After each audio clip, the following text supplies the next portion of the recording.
morning. Welcome to Second Cup of Coffee. Pastor Tom here with you. Excited to be with you this morning. We're going to pick up a little bit from last week when we talked about Azariah, Hananiah, and Mishael.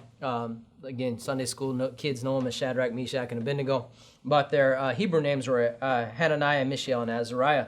I got some feedback, which, by the way, if you have questions about Second Cup of Coffee we do, or if you have questions or you want further clarification, reach out.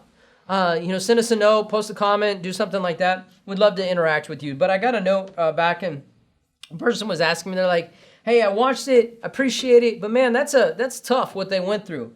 And they called it a curveball. They're like, that's a tough curveball from life to have to go into captivity and have your name changed and all the other stuff. And they were asking me, they're like, how do you handle those curveballs of life? I understand that you have to trust God, but there seems to be, anyway, they just want a little more in depth. So we're going to go a little more in depth today, not a long time, but just a couple thoughts based on that conversation. So the curveballs of life come with name changes sometimes, but they're name changes that we did not expect. Okay, so I want to be clear, like sometimes we'll get a name change that we cannot, that identity is now part of us.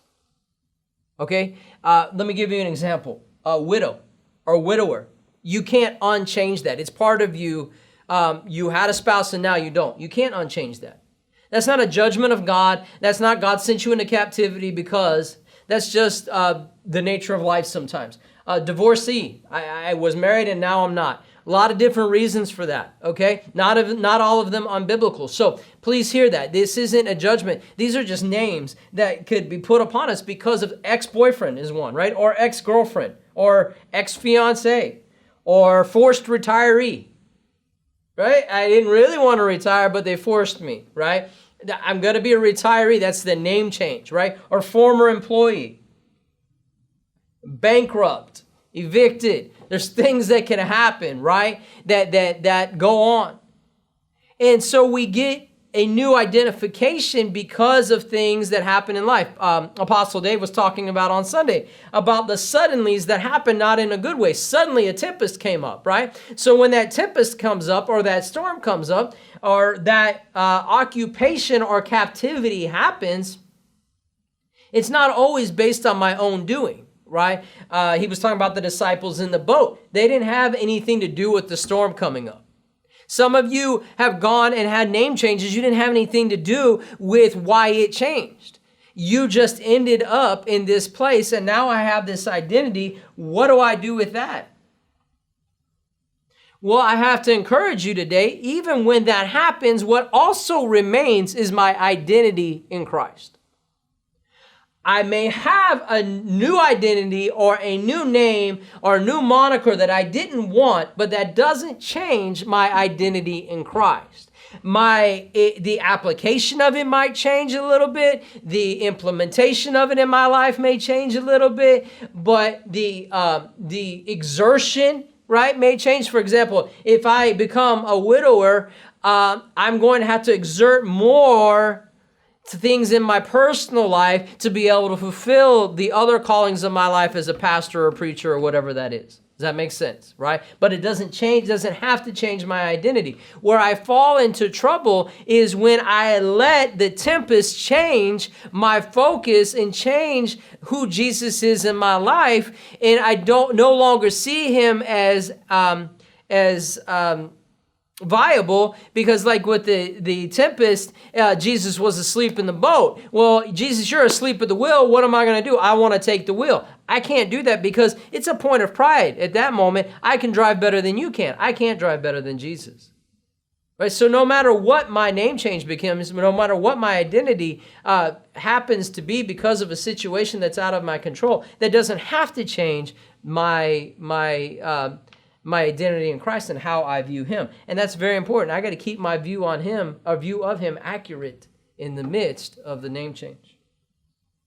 So I want to encourage you in the midst of tempest and suddenlies that you had no control over, you still have a choice.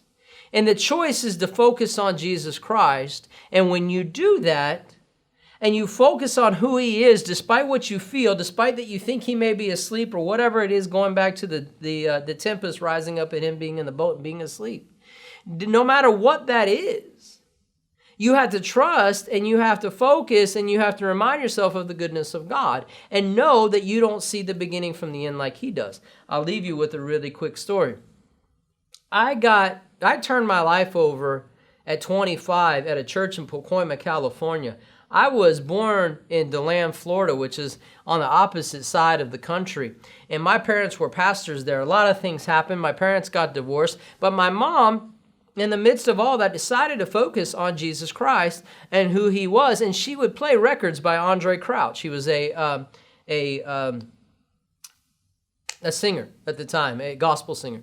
Anyway, really long story short, I would hear those songs. And so when I didn't want anything to do with God, and my mom came to California, the other side of the country, to see me for my birthday, when I was turning 25, I knew she'd want to go to church. The first church I came to was Rancho Christian Center, my first time ever here. And the second church I went to was Andre Crouch's church in Pacoima.